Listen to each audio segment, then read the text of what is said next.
ચાલો આગળનો પ્રશ્ન જોઈએ સાતમો f અને g r થી r ના કઈ વિધેયો છે fx નું સૂત્ર છે x + 1 gx નું સૂત્ર છે 2x - 3 થી વ્યાખ્યાયિત વિધેય બે આવેલા છે આપણું કામ શું છે તો કે f + g f - g અને f છેદનો g f over g શોધવાનું છે એ છે આપણે બીજી ક્રિયાઓ વિશે આપણે આગળ અભ્યાસ કર્યો છે બરાબર f અને g r થી r ના વિધેય છે તેથી f + g f - g અને f છેદ f ભાગ્યા આ ત્રણ વિધેયો પણ r થી r જ આવશે શરૂઆત કરીશું f અને g r થી r છે માટે f + g f - g f over g પણ r થી r ના એ કામ કરીએ f/g માટે આપણે એક શરત મૂકી દઈશું એટલે એના વડે અલગ લખીશું r થી r ના વિધેયો છે જો અલગ અલગ ગણો આપેલા હોય આ f અને g ના પ્રદેશ ગણ જો અલગ અલગ આપેલા હોય તો આપણે શોધવું પડે df ઇન્ટરસેક્શન dg અને એના પર એ પ્રદેશ ગણ થાય આ જે છેદ ગણ છે એ પ્રદેશ ગણ થાય f + g f - g અને જરૂરિયાત મુજબ f over g નો તો અહીંયા તો r થી આવે છે એટલે છેદગણ પણ r જ થશે તેથી આપણે કહી શકીએ f + g f - g એ r થી r ના વિધેયો છે f/g માટે નાની શરત આવશે એટલે અત્યારે આપણે અટકેલા છે તો શરૂઆત કરીએ f + g f + g of x is equal to fx plus gx fx એટલે શું છે it is given as x + 1 gx શું છે it is 2x - 3 સાદો સરળ કરીએ so 2x + x 3x 1 - 3 - 2 થઈ ગઈ વાત f + g secondly f - g same જ કામ કરવાનું છે માત્ર તફાવત લખવાનો છે fx - gx is equal to fx છે x + 1 minus gx છે 2x - 3 માઈનસ છે એટલે જરા કાઢી રાખીશું is equal to x + 1 minus 2x plus 3 તફાવત plus 2x minus 3 minus 2x plus 3 આ થશે 3 plus 1 4 minus 2x plus x it is minus 6 તો અમે કહેવાય f minus g of x ચાલો હવે f/g શોધો f ના છેદમાં gx f/g ક્યાંથી ક્યાંનું વિધેય છે તે શોધી તો f/g gx તો શું છે તો gx = 2x - 3 છે છેદની બહુપદી છે છેદની બહુપદી 2x - 3 તો એ x ની કિંમત 3/2 માટે 0 થઈ જશે જો x = 3/2 તો 2x - 3 = 0 થઈ જશે અને જ્યારે છેદમાં 0 થઈ જાય એવો x જે આવતો હોય એને f over g ના પ્રદેશ ગણમાંથી કાઢી નાખવો પડે તેથી આપણે લઈશું r - 3/2 થી r આ બહુ અગત્યનું છે પ્રદેશ ગણમાંથી તમારે એક ઘટક કાઢવાનો છે આ 3/2 કઈ રીતે શોધવાનો તો તમારે લખવાનું 2x જે વિધેય છે એના બરાબર 0 લખી દો એના અને એમાંથી x ને કરતા બનાવો 2x = 3 so x = 3/2 એ રીતે આપણને 3/2 મળી જશે એ તો બહુ સરળ વાત છે કે 0 ક્યારે થાય તે શોધો તો f/g માટે પ્રદેશ ગણ હંમેશા શોધો ચાલો પછી તો સરળ કામ છે f/g over x = fx over gx fx કેટલા છે x + 1 gx કેટલા છે 2x - 3 તો અહીંયા પણ લખી શકો જ્યાં x ≠ 3/2 અને નહીં લખો તો પ્રદેશ ગણમાંથી આપણે x કાઢેલો છે તો ચાલશે આ થઈ ગઈ વાત f over g/x ની આ રીતે આપણે f + g f - g અને f over g શોધી શકીએ સરળ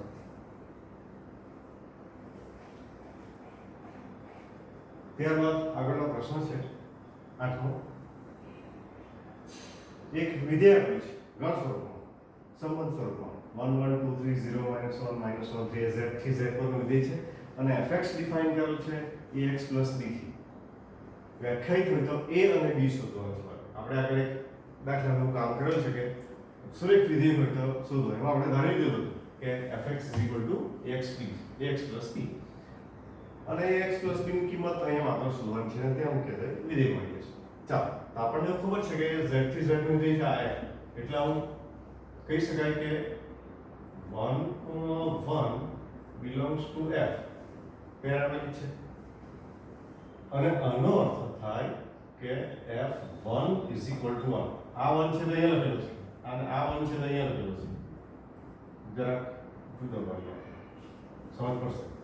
f1 = 1. fx શું છે તો કે fx ax + b છે. તમે x ની જગ્યાએ 1 મૂકો, અહીંયા જો 1 મૂકે તો f1 થશે, તો અહીંયા પણ 1 મૂકવા પડે, એ થશે a * 1 + b = 1. એનો અર્થ જ એવો થયો કે a + b = 1. આપણે એનું સમીકરણ નંબર 1 લખીએ. એવી બીજી એક પેર છે 2 3 0 -1 -1 -3. આ જે 0 -1 પેર છે ને આપણે થોડું કામમાં સરળતા ઊભી કરી આપશે. તો આપણે એ પેર લઈએ તો 0 - 1 also belongs to f. એનો અર્થ એમ થયો કે f0 = -1.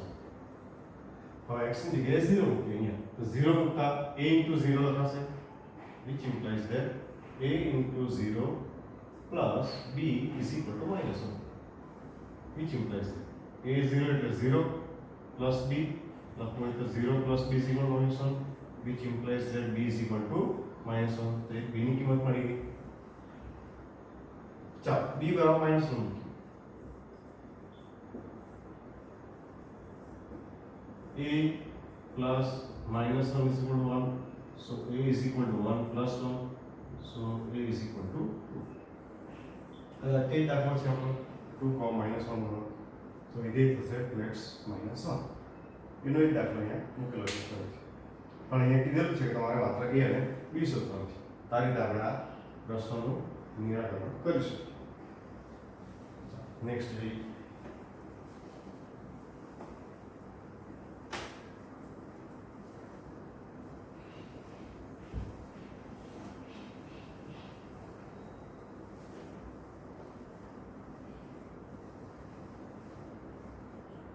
આગળનો પ્રશ્ન છે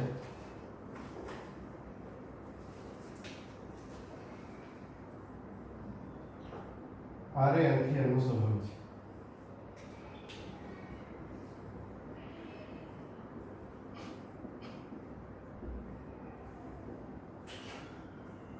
કઈ રીતે આપેલું છે તે r =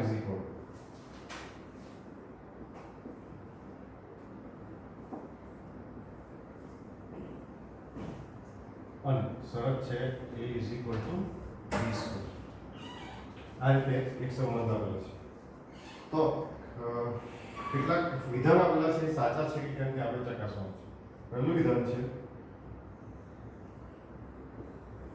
પ્રત્યેક a belongs to n માટે a, a belongs to r. આ સાચું છે કે ખોટું એ ચકાસવાનું છે યોગ્ય આર્ગ્યુમેન્ટની મદદથી. જો a, belongs to r તો b, a also belongs to r. આ બીજું સ્ટેટમેન્ટ ચકાસવાનું છે. અને ત્રીજો એક પ્રશ્ન છે જો ab belongs to r, bc belongs to r તો ac also belongs to r. જુદા જુદા ત્રણ પ્રશ્નોના જવાબ આપવાના છે. તે પ્રશ્નોના જવાબ આપતા પહેલા આપણે એક કામ કરીએ. જે r આપણને આપેલો સંબંધ a, b પેર ગણ સ્વરૂપે લખી દઈએ અને પછી ગણ સ્વરૂપમાં જોઈ લે કે આ બધી શરતોનું પાલન થાય કે કેમ. જો થાય તો હા જવાનું, ન થાય નહીં થાય તો ના કહી દો. કેમ ના થાય છે કેવું જરૂરી છે. આપણે શરૂઆત કરીશું આ a, b આપેલું છે અને a = b² છે. તો પેરને તમે a, b આપેલું છે અને શરત છે a = b². આ જે a છે તેને સબસ્ટિટ્યુટ કરી શકો છો. તો આ થઈ જાય b², b. બહુ સરળતાથી સોલ્વ કરેલું છે. અને એ b પાછો આપણે પ્રદેશ n માંથી લેવાનું છે. ધેટ ઇઝ 1 2 3 4 5 લઈ શકીએ. તો આ જે પેર a, b છે એમાં a ની જગ્યાએ જો આપણે b² લખી દઈએ તો પેર થઈ જશે b², b. અને b belongs to n લઈએ. ધેટ ઇઝ 1 2 3 4 5 એ રીતે આગળ લેતા જઈએ તો આપણે જુદા જુદા ઘટકો મળતા જશે. ચાલો તો આપણે ગણ સ્વરૂપમાં લખી દઈએ. b બરાબર 1 લઈએ તો 1 સ્ક્વેર 1 b બરાબર 2 લઈએ તો થશે 2 સ્ક્વેર ધેટ ઇઝ 4 2 3 લઈએ તો 3 સ્ક્વેર એટલે 9 3 પછી 4 લઈએ તો 4 સ્ક્વેર 16 4 પછી 5 લઈએ તો 25 5 આ રીતે બાકીના ઘટકો આવતા જશે તો કોઈ પણ સંખ્યા છે આ પહેલો ઘટક છે તે કોઈ સંખ્યાનો વર્ગ છે અને બીજો ઘટક તે સંખ્યા પોતે છે તો આ રીતે આપણે r લખી શકીએ તો હવે પહેલા પ્રશ્નનો જવાબ આપીએ કે પ્રત્યેક a બિલોંગ્સ ટુ n માટે આ બધા a છે b છે બંને n માં આવેલા છે a અને b છે આવેલા તો a અને b 1 2 3 4 5 એટલે પ્રત્યેક 1 a બિલોંગ્સ ટુ સોરી કરવા છે a n માટે a બિલોંગ્સ ટુ n માટે a n belongs to r એવું આપણે સાચું છે કે જો એનો અર્થ શું થયો કે 1 લઈએ તો આપણે થશે 1 1 2 લઈએ તો આપણે થશે 2 2 3 લઈએ તો આપણે થશે 3 3 4 લઈએ તો આપણે 4 4 આપણે વાત એટલે જે ઘટક લઈએ તે જ પેર બનશે તો 1 1 છે 2 2 નથી 4 2 છે અથવા 4 4 નથી 3 3 નથી તો આપણે એવું જોઈ શકીએ કે 1 માટે કદાચ એ સાચું પડે કે 1 1 બિલોંગ્સ ટુ પણ 1 સિવાયના જે ઘટકો છે 2 3 4 5 6 એ બધા માટે સાચું પડતું નથી તો આપણે એવું કહી શકીએ કે પ્રત્યેક a b b નહીં હશે a બિલોંગ્સ ટુ અથવા તો આવું વિચારશે આ વધારે સારું હશે પ્રત્યેક a બિલોંગ્સ ટુ n માટે a not belongs to r જે આ પ્રશ્ન છે કે બિલોંગ્સ ટુ r તે જવાબ આપણને મળતો છે નોટ બિલોંગ્સ ટુ r ફરી જોઈ રાખો કે 1 1 માટે લખેલું છે તો એ થશે પણ પ્રત્યેક એટલે દરેક ઘટકો માટે સાચું પડતું નથી એનો અર્થ એવો જ છે ચાલો તો પહેલાનો જવાબ આપણને મળી ગયો બીજામાં શું છે તે જોઈએ જો ab બિલોંગ્સ ટુ r હોય તો રિવર્સ કરો a b ને રિવર્સ કરો b a belongs to r એટલે શું ધારો કે 1 લઈએ તો રિવર્સમાં એ જ થશે 1 બિલોંગ્સ ટુ r છે તો રિવર્સ કરીએ તો એ રાઈટ મળશે આપણને બિલોંગ્સ ટુ r તો 1 1 માટે ફરીથી આ સાચું પડશે પણ બીજા ઘટક માટે જો કે આપણે એક લઈએ 4 2 બિલોંગ્સ ટુ r ફરીથી આ લેતા છે 4 2 belongs to r a b 4 2 belongs to r તો આપણે બતાવવાનું છે કે એને રિવર્સ કરો b r આવે કે નહીં આવે તે ચેક કરો રિવર્સ કરો તો શું થાય 2 4 થાય હવે જો આપણે 2 4 માં આવશે કે નહીં આવશે તો સ્વાભાવિક છે આપણને ખબર છે કે અહીંયા જે ઘટક છે તેનો સ્ક્વેર અહીંયા છે આપણા જે r નો ગણ છે તેનો તેથી એટલે સંબંધનો જે ગણ છે તેનો તેથી 4 2 બિલોંગ્સ ટુ r આવશે implies that 2 4 not belongs to r બહુ દેખીતી વાત છે તો આપણે એવું કહી શકીએ કે પ્રત્યેક a બિલોંગ્સ ટુ n માટે 4 એ બી લખો ઉદાહરણ પાંચમ ઉદાહરણ સમજ માટે પૂરતું છે so a b belongs to r તો b a not belongs to r પણ આપણે દરેક ઘટકની વાત કરેલા છે a અને b જે n માં આવેલા છે તેવા ફરીથી 1 માટે કદાચ સાચું પડે પણ દરેક ઘટકો માટે સાચું નથી ચાલો તે પ્રમાણે ત્રીજાનો જવાબ આપીએ ત્રીજું શું છે તો કે ab belongs to r bc belongs to r તો આ બે છે ab belongs to r ab અને bc આપણે આનો લીધેલો છે તો ac બિલોંગ્સ ટુ r થવું જોઈએ એ આપણો પ્રશ્ન છે ac બિલોંગ્સ ટુ r થવું એટલે આ આનાથી જે પેર બને this is ac A r માં આવી હોવી જોઈએ તો આપણે ab બિલોંગ્સ ટુ r અને bc બિલોંગ્સ ટુ r થાય તેવી બે પેર શોધી કાઢી તો કદાચ આપણને 4 2 અને 16 4 મળશે આપણે લઈએ 16 4 બિલોંગ્સ ટુ r એટલે આ એક લઈ લઈએ a b તો અહીંયા આ b થી શરૂ થતી પેર જોઈએ એટલે આ આવશે b થી શરૂ થતી પેર 4 2 બિલોંગ્સ ટુ r બાજુમાં લખીએ તો વધારે સારું પડશે 16 4 અને 4 2 બિલોંગ્સ ટુ r તારી સાથે સરખામણી કરવાનું સારું પડશે તો હવે જે આપણે બતાવવાનું છે ને 16 2 r માં છે કે નહીં this one 16 2 r માં છે કે નહીં એ આપણે બતાવવાનું છે. તો આપણી શરત એવી છે કે અહીંયા જે સંખ્યાઓ આ 16 છે તે એનું વર્ગમૂળ અહીંયા એ આ તેવી ગણવાનું છે, કારણ કે આપણા ઘટકો છે તે b² b પ્રકારના છે. 16,2 આવશે, 4 આવશે. તો હોવું જોઈએ 16,2 રકમ પ્રમાણ જરૂરિયાત પ્રમાણ 16,2 હોવું જોઈએ, પણ 16,2 શક્ય નથી, 16,4 શક્ય છે. તો આપણે કહી શકીએ કે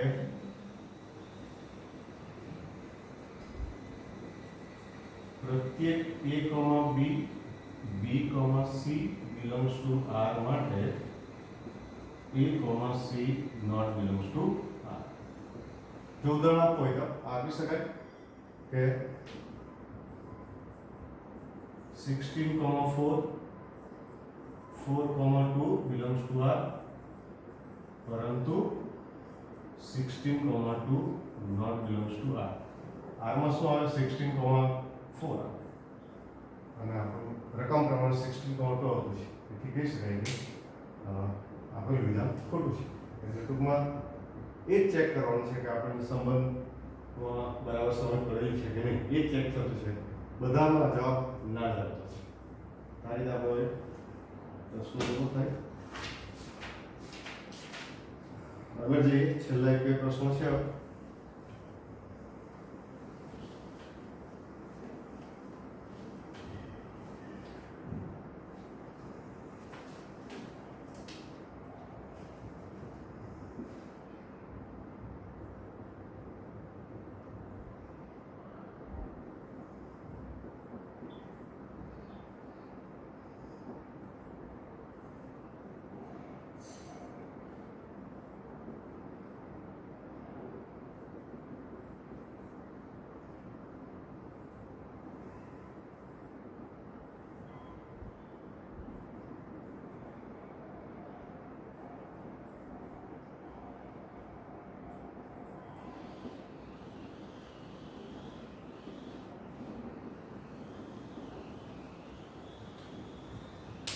ગણ એ અને બી આપેલા છે ને, એ ગણ એ બી પર રેખીય જે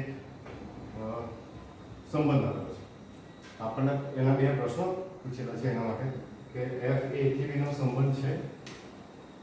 પહેલો પ્રશ્ન છે f એ થી b નો સંબંધ છે કે કેમ તેનો જવાબ. ચાલો, a થી b નો સંબંધ હોવા માટે શું હોવું જોઈએ? a થી b નો સંબંધ f જો a થી b નો સંબંધ હોય તો f ઉપગણ a ક્રોસ b થવું જોઈએ. જો થાય તો કહી શકાય કે f a થી b નો સંબંધ છે. a ક્રોસ b નો ઉપગણ ક્યારે કરે? તો કે આ બધા જ ઘટકો 1 2 3 4 અને 5 ઘટકો a ક્રોસ b માં આવેલા છે. તો પાંચે પાંચ પેરમાં આપણે એટલું જોઈ લઈએ કે પહેલો ઘટક a નો છે કે નહીં અને બીજો ઘટક b નો છે કે નહીં. તો a ક્રોસ b નો આરામથી ઉપગણ થઈ જશે. તો પહેલો ઘટક છે 1 2 3 4 2 1 2 3 4 2 that is 1 2 3 4. તો એ 1 2 3 4 છે એટલે જે પાંચ પેર છે પાંચે પાંચ પેરના પ્રથમ ઘટકો એમાં આવેલા છે. તેથી આપણે કહી શકીએ કે શક્યતા ખરી કે ઉપગણ હોઈ શકે. હવે જો બીના ઘટકો પણ આવી જાય એ રીતે તો સેવા થઈ જશે. તો બીના ઘટકો બીજો ઘટક 5 9 1 4 11 once again is 1 આપણે ક્રમમાં જોઈએ 1 5 9 11 1 5 9 11 છે. એના કરતાં વધારે ઘટકો છે તો આપણે કોઈ લેવા દેવા નથી. આપણે એટલું જ જોવું છે કે f A a cross b નો ઉપગણ થાય કે નહીં. તો થાય છે. આપણે લખી શકીએ કે f A a cross b નો ઉપગણ છે. માટે f એ a થી b નો સંબંધ છે. તો સરળ છે બાળકો. શરત આટલી જ છે, સબસેટ છે કે નહીં એ ચેક કરો. એ સરળતાથી તમે જોઈ શકો છો. બીજો પ્રશ્ન છે f a થી b બે પરનું વિધેય છે કે f a થી b પરનું વિધેય છે ક્વેશ્ચન. ઓકે, જો f એ a થી b પરનું વિધેય હોય તો વિધેય એ એક વિશિષ્ટ સંબંધ છે, બીજું કંઈ નથી. વિશિષ્ટ કયો? તો કે a પરનું જો વિધેય હોય તો a પ્રદેશ કરે એટલે સંકેતમાં આને આમ લખાશે f from a to b આ રીતે લખાશે. તો એ એનો પ્રદેશ ગણ થઈ જશે. તો પ્રદેશ ગણમાં જેટલા ઘટકો છે કેટલા છે 1 2 3 4 ચાર ઘટકો છે. એનો અર્થ એમ કે વિધેય વાળા ગણમાં લાગણ f નું વિધેય કેવું છે કે નહીં તે ગણમાં ચાર પેર હોવી જોઈએ પહેલી શરત. અને બીજી શરત, ચારે ચાર પેરમાં આ ચાર ઘટકો પ્રથમ ઘટક હોવા જોઈએ. તો આપણે જોઈએ 1 ની પેર છે કે નહીં, તો છે. સાથે એ પણ જોવાનું 1 ની બીજી પેર નથી, તો નથી. 2 ની પેર છે કે કેમ, તો છે. સાથે એ પણ જોવાનું કે 2 ની બીજી પેર નહીં હોવી જોઈએ, તો 2 ની બીજી પેર આવી. અથવા તો આનું જો તારા ચાર ઘટકો છે અને 5 ઘટકો છે, એટલે કોઈ એક ઘટકની ડબલ પેર થવાની. એટલે 2 9 અને 2 11. એને વિધેયની ભાષામાં શું કહેવાય કે પ્રદેશ ગણનો ઘટક 2 સહપ્રદેશ ગણના અનન્ય ઘટક સાથે સંકળાયેલો નથી. એનું કહેવાય આપણે લખી શકીએ વિધેય f થી b માટે x બરાબર 2 એ સહપ્રદેશના અનન્ય ઘટક સાથે સંકળાયેલ નથી. માટે f એ વિધેય નથી. અને બીજી ભાષામાં બાળકોને કહી શકાય કે બે ના બે પ્રતિબિંબ છે, 2 9 2 11. એટલે 9 અને 11 કોઈ બી એક ઘટકના બે પ્રતિબિંબ આવે એટલે વિધેય નથી. ક્લિયર થઈ ગયું. તો વિધેયની ભાષામાં એવું બી કહી શકાય છે કે બે અનન્ય રીતે સંકળાયેલા નથી અથવા બે ના બે પ્રતિબિંબ મળે છે, અને તેથી f એ વિધેય નથી. તો આ રીતે આપણે દાખલો પૂરો કરી શકીએ. ચાલો આપણે અંતિમ ચરણમાં સ્વાધ્યાયના છેલ્લા બે દાખલા છે. શું છે પ્રશ્ન કે z થી z નો એક ઉપગણ છે અને એ ઉપગણ જે છે એ વિધેય છે કે કેમ, સંબંધ જે છે તે વિધેય છે કે કેમ આપણે ચકાસવાનું છે. તો આપણે બાળકો એના ઉદાહરણની મદદથી સમજીએ. આપણી પેર છે a, b, a plus b. જો આપણે a બરાબર 2 અને b બરાબર 3 લઈએ અને a બરાબર -2 b બરાબર -3 લઈએ તો પેર શું બને આપણે તે જોઈએ. ab અહીં લખીએ ab, this is 2 into 3 અને 2 plus 3, તો પેર બનશે 6, 5. વન્સ અગેન -2 અને -3 લઈએ તો પેર બનશે -2 into -3 -2 -3. તો આ ગુણાકાર થઈ જશે 6 અને સરળ થઈ જશે -5. તો આ રીતે ઘણી પેર બાળકો કદાચ આપણે મેળવી શકીએ, પણ વિધેય છે કે નહીં તે જાણવા માટે આપણે આટલું પૂરતું છે.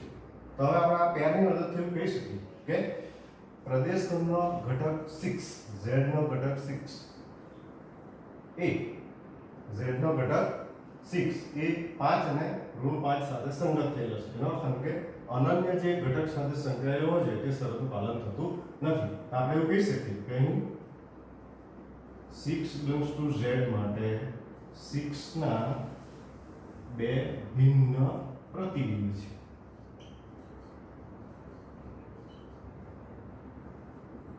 માટે f એ z થી z નું વિધેય નથી. સરળ. ત્યારે વિધેય છે કે નહીં જવાબ આપવાનો ને ત્યારે બાળકો જરાક ધ્યાનથી કાળજી રાખીને આમાં એવું શોધી કાઢવાનું છે કે નથી ચેક કરવાનું કે આ પ્રથમ ઘટક સરખો હોય ને એનું પ્રતિબિંબ અલગ અલગ. આવી રીતે તમે ઉદાહરણ આપીને સરળતાથી કહી શકો. બાકીના ઘટકોનું કંઈ કહેવાની જરૂર રહેતી નથી જ્યારે માત્ર ચકાસણી કરવાની રહેતી. ચાલો અને છેલ્લો દાખલો છે સરળ. ગણ એ આપેલો છે અને a થી n નું વિધેય આપેલું છે. fn n નો મહત્તમ અવિભાજ્ય અવયવ છે. તો આપણે વિધેયનો ખાલી વિસ્તાર શોધવાનો. વિસ્તાર એટલે બાળકો આ જે બીજો ઘટક મળતો હોય એનાથી જે ગણ મળે એને આપણે વિસ્તાર કહીએ એવું ખબર છે. તો આપણે 1 2 3 4 5 વખત જુદા જુદા ઘટકો શોધવા પડશે. તો શરૂઆત કરીશું. fn શું છે? n નો મહત્તમ અવિભાજ્ય તો પહેલો શોધી f ને. 9 નો મહત્તમ અવિભાજ્ય અવયવ બરાબર કેટલો છે આપણે લખવાનું છે. તો 9 ના અવયવ પાડવાનો. 9 નો અવયવ ક્યાં આવશે? 1 3 અને 9 પર આપણને ખબર છે બાળકો કે એક એ અવિભાજ્ય કે વિભાજ્ય જેવી કોઈ વિશિષ્ટ સંખ્યા નથી. એવી સંખ્યા નથી, કોઈ વિશિષ્ટ સંખ્યા છે. એટલે અવિભાજ્ય વિભાજ્યમાં એકનો સમાવેશ થતો નથી. જો અત્યારે આપણે એકને અવયવ તરીકે ન લખીએ તો ચાલે, ભૂલ થવાની સંભાવના કેટલી. યુગ્મની વાત આવે ત્યારે એક અયુગ્મ કહેવાશે, પણ જ્યારે વિભાજ્ય આવે ત્યારે એકનું સાઈડમાં મૂકી દેવું, વિશિષ્ટ સંખ્યા તરીકે સ્વીકારી. તો એકને આપણે આમાં અવયવ તરીકે લખવાનું જ નહીં એટલે આપણે ભૂલ જ નહીં થાય. ચાલો તો 3 હવે આમાંથી મહત્તમ અવયવ અવિભાજ્ય અવયવ કયો થયો? તો આ તો વિભાજ્ય છે, અવિભાજ્ય થયો 3. એ રીતે 10 માટે લખીએ 10 નો મહત્તમ અવિભાજ્ય અવયવ. તો 10 ના અવયવ એક તો લખતા જ નથી, 2 5 અને 10. એમાં 2 અને 5 એ અવિભાજ્ય છે, એનો મહત્તમ થયો 5. એ પ્રમાણે F11 11 નો મહત્તમ અવિભાજ્ય અવયવ 11 પોતે જ છે 1 ગુણ્યા 11 12 નો મહત્તમ અવિભાજ્ય અવયવ બરાબર. ચાલો 12 ના અવયવ 2 2 4 3 12 4 તારી 12 6 દુ 12 ને 12 એક 12 આ થઈ ગયા બધા એના અવયવ. ગુણાકાર નહીં એટલે બાળકો પણ એના અવયવ આ રીતે લખવાના. ગુણાકાર તો બહુ ઊંઘું થઈ જશે કામ. આ બધા એના અવયવો છે. તો હવે એમાં આપણે મહત્તમ અવિભાજ્ય અવયવ શોધો. અવિભાજ્ય કયા કયા છે? 2 છે, 3 છે, આ બધા વિભાજ્ય છે. 2 અને 3 નો અવિભાજ્ય મહત્તમ 3. તે રીતે છેલ્લું છે F30 13 નો મહત્તમ અવિભાજ્ય અવયવ 13 પોતે. બસ 5 ઘટકો શોધવાનું છે. 5 ઘટકમાંથી આપણે લખવાનું છે વિસ્તાર માટે આપણે લખીશું RF લખો 3 5 11 3 આવી ગયો લાસ્ટ. તારીખ આપણે આપેલા પ્રશ્નો મુજબ એનો વિસ્તાર શોધી શકીએ. આ સાથે આપણો અંતિમ દાખલો પૂરો થાય અને સ્વાધ્યાય પણ આપણે અત્યારે પૂરું થયેલું જાય. આઈ હોપ કે તમને બધાને વ્યવસ્થિત સમજ પડી હશે. God bless.